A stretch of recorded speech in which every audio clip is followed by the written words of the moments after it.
the days that kings still had power. Oh, all opulence was there. Everything. Good life, you might think. Yes. But, there's always a but. What is the but? But the king, who had all opulence in the world, was not satisfied with one wife.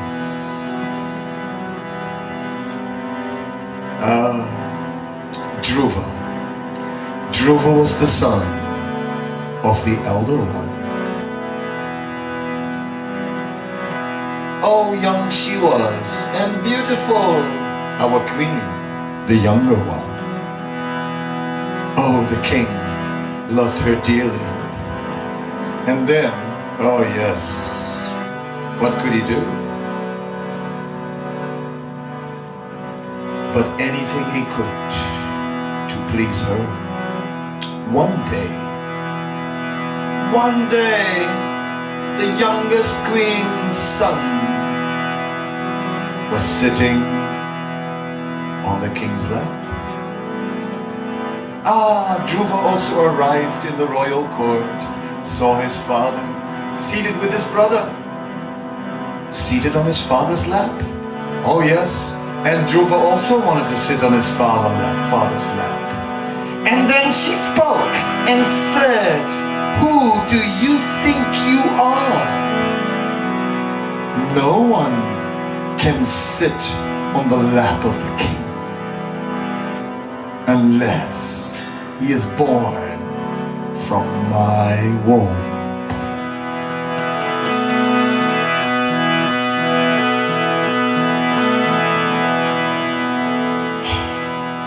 Meanwhile, his stepbrother was pushing him as he tried to climb on the lap of his father.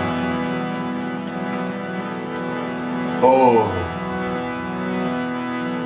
then Dhruva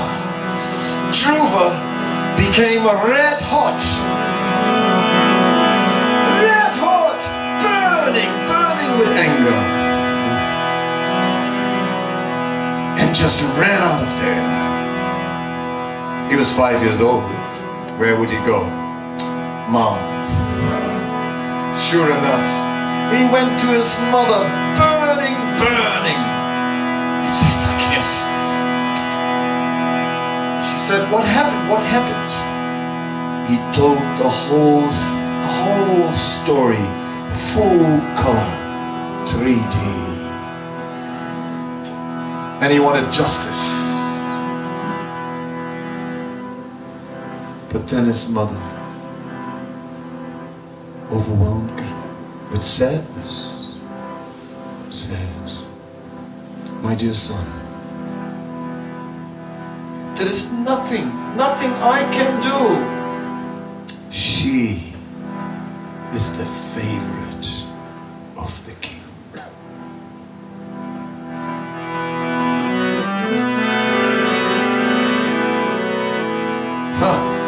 Dhruva was not one to take no for an answer. No way. No, there must be a solution. It cannot be. Oh no, I'm not defeated. I will not stop here. No, I will not give up for nothing. No.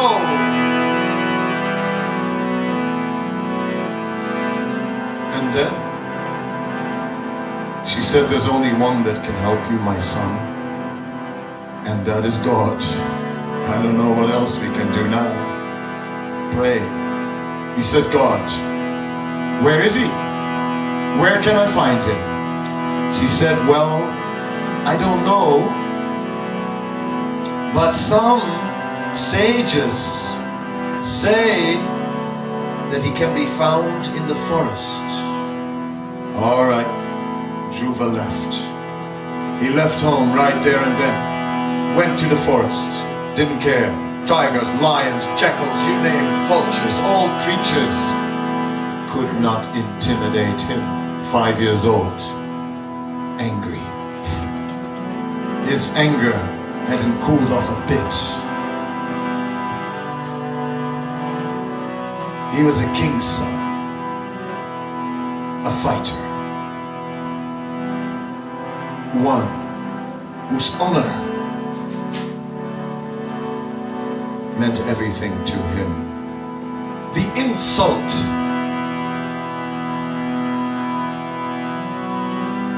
was greater than he could bear.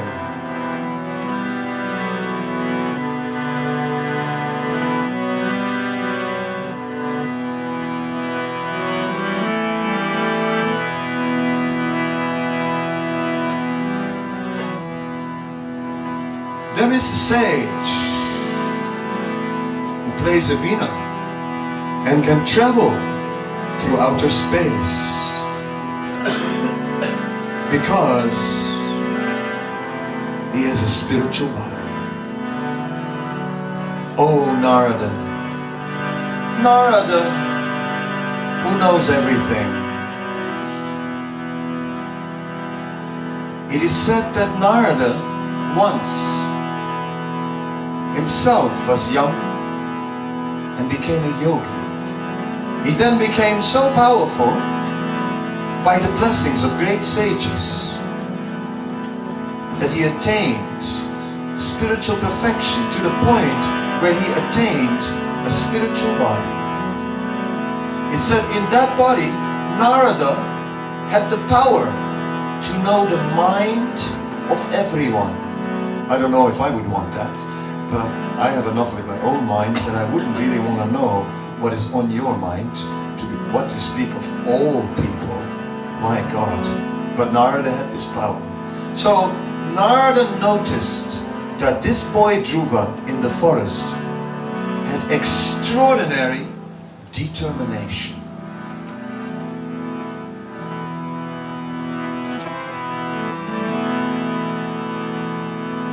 So he appeared before Dhruva. He said, "Oh Dhruva, why are you so upset?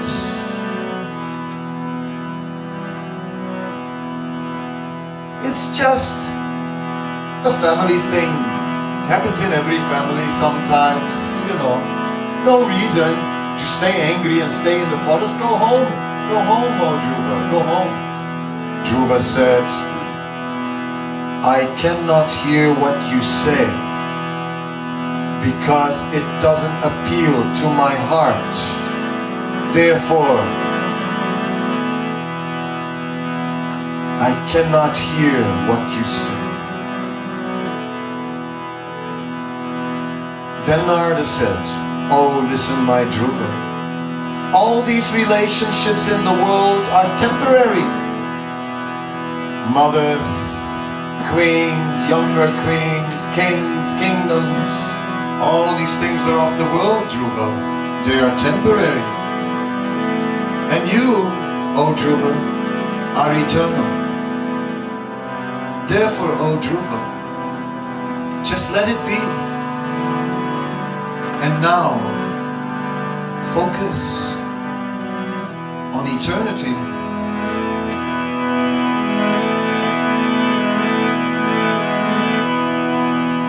And Dhruva said, "No. I am a kshatriya, a ruler, a king, a prince. I have been insulted. I cannot bear it. No. I cannot follow your instructions. I want a kingdom greater than my father."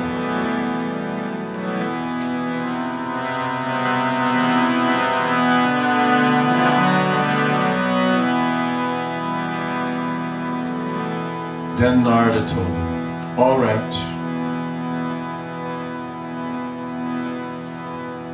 How will you get it?" "My mother told me I can get it. Only the Supreme Lord can help me." "All right. Then listen to this. Chant the mantra.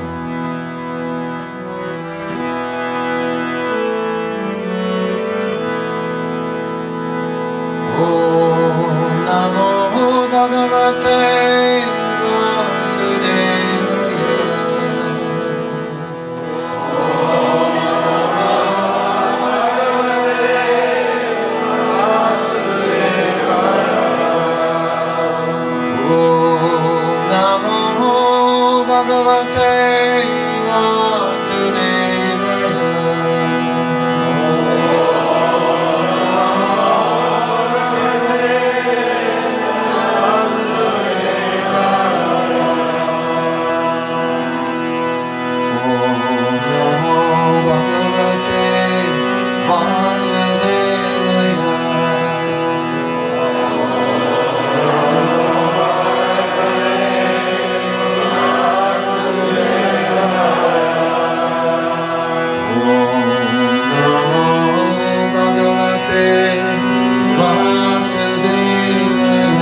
chanted his mantra over and over again.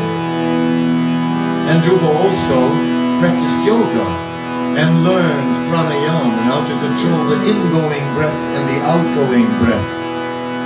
And when you can do that, then at one point it comes to a state of equilibrium called kumbhaka. And in kumbhaka you can stop breathing for a long time. And you can then just hold the breath for an extremely long time. And without any need for any further breathing, you can stay alive. Dhruva learned the art. He started fasting. In the beginning, he ate a few leaves, drank water every other day, and then he stopped that also. And in the end, he stopped even breathing altogether. Then the whole universe choked. No one could breathe anymore. That was a shock. No air. It was terrible. So then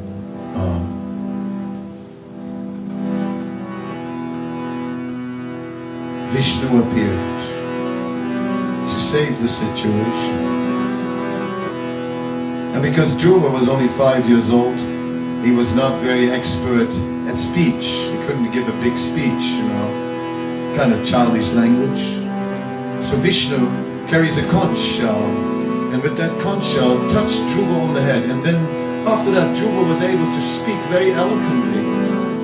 And what did he say? I wanted broken pieces of glass, and now I receive diamonds. I wanted a kingdom greater than my father, and now I've got more than that. Now I have perfection. Dhruva became self-realized, totally detached, totally transcendental, totally saintly, totally realized and ecstatic. His hair stood on end on his body, and tears were flowing from his eyes, and Dhruva was a changed person, an ocean of happiness.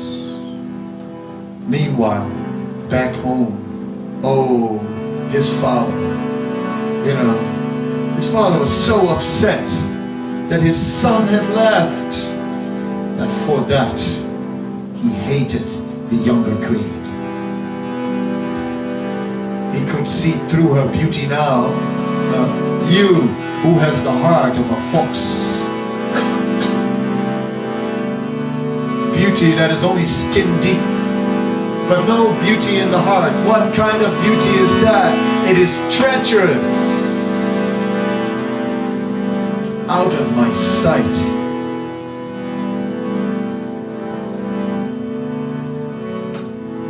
Then Dhruva returned. Everyone thought he was dead. I mean, 5-year-old boy gone to the jungle. Not just, you know, a park. Jungle. Tigers, jackals, snakes, you name it. Everyone thought he's finished, dead. And then he returned from dead. And there he was. And everyone was amazed, and the whole palace came out. Everybody came out. And his father embraced his son and smelt his head. Somewhere in the Vedic cultures they smell heads. I don't know what that's all about, but you can try it with your kid. Yeah? Those who have small kids, smell their head and see what it's like. Is it? I never had kids, so I'm not sure what it's like. That must be good. The father was in ecstasy. Oh, the mother, the elder queen, she came back to life, seeing her son. Milk was flowing from her breasts and tears from her eyes. And the younger queen, oh, she felt so much guilt. But she was also happy to see him. And he was so saintly now. Everyone just was amazed and overwhelmed and touched by him.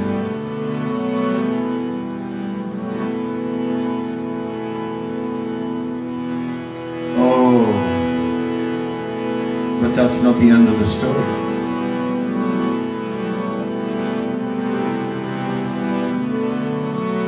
You thought that was the happy end, but it's not.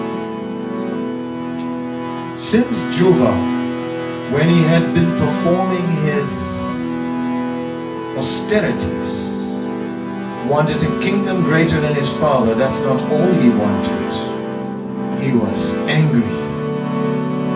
Angry with his stepmother for blocking him and insulting him, and angry with his stepbrother for pushing him down from his father's lap. Feelings of anger remained within him, and the Lord now told Dhruva that all would be fulfilled.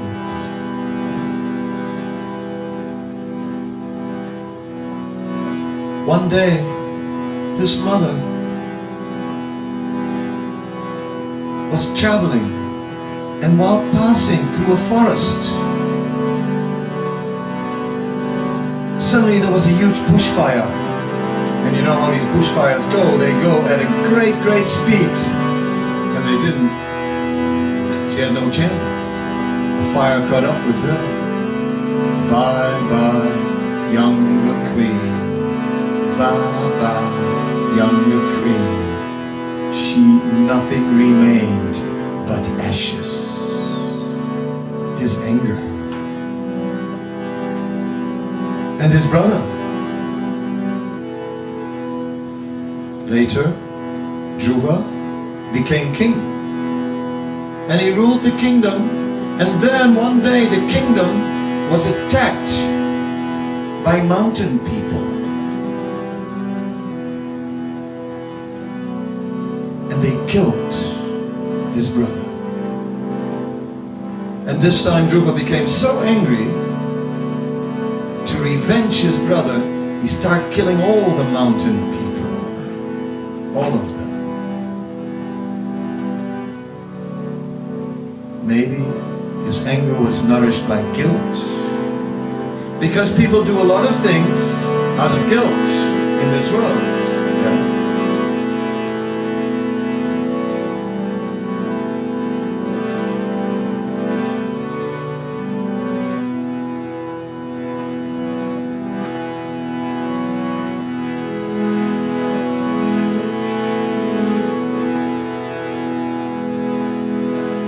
Of his life, Dhruva rose above all the worldly things and attained an eternal destination above the pettiness of material life, angry over some injustice.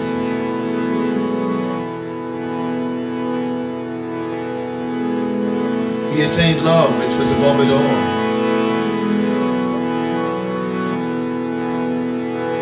And so,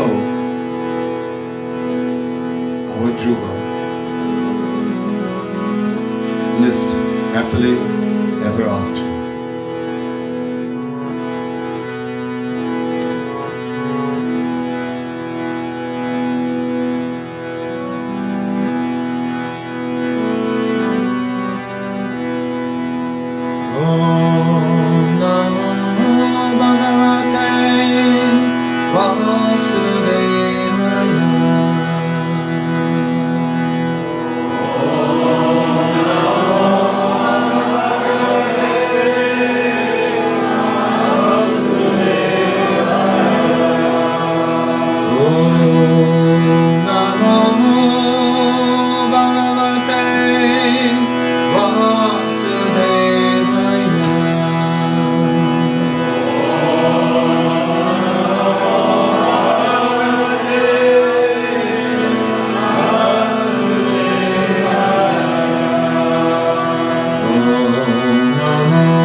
story came from the Bhagavad Purana. Purana means the old, it's history.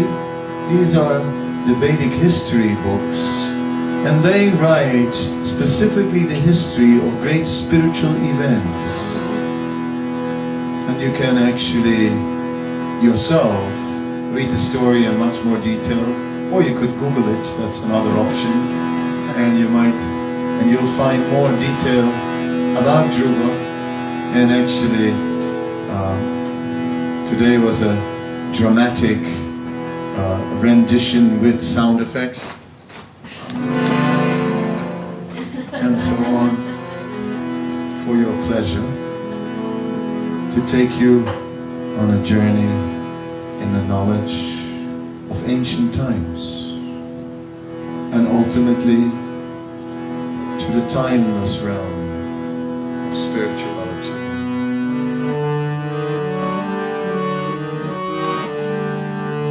Hare Krishna,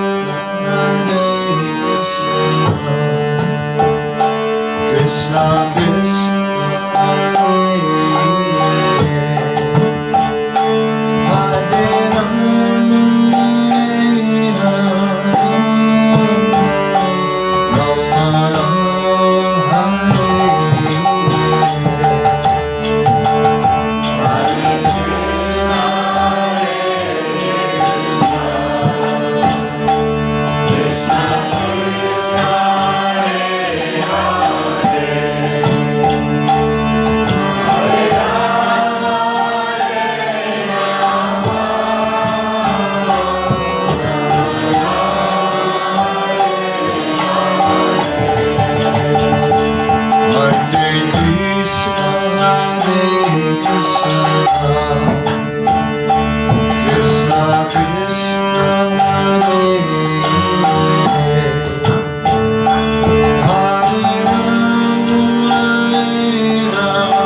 So in conclusion, we all exist, like Dhruva, on two planes.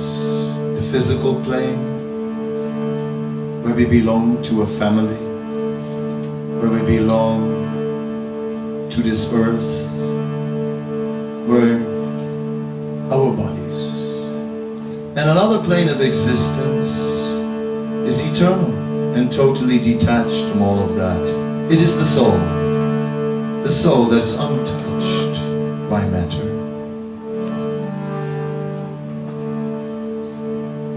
It is on that level of the soul that we exist eternal.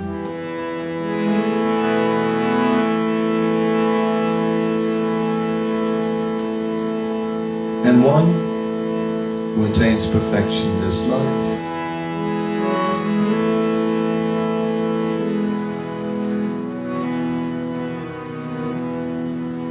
can experience eternal bliss. The chanting of the mantra, as Dhruva chanted Om Namo Bhagavate Vasudevaya, or if one chants Hare Krishna Mahamantra, then one can attain such an eternal state above the obsessive emotions of this world: lust, greed, anger, madness, illusion,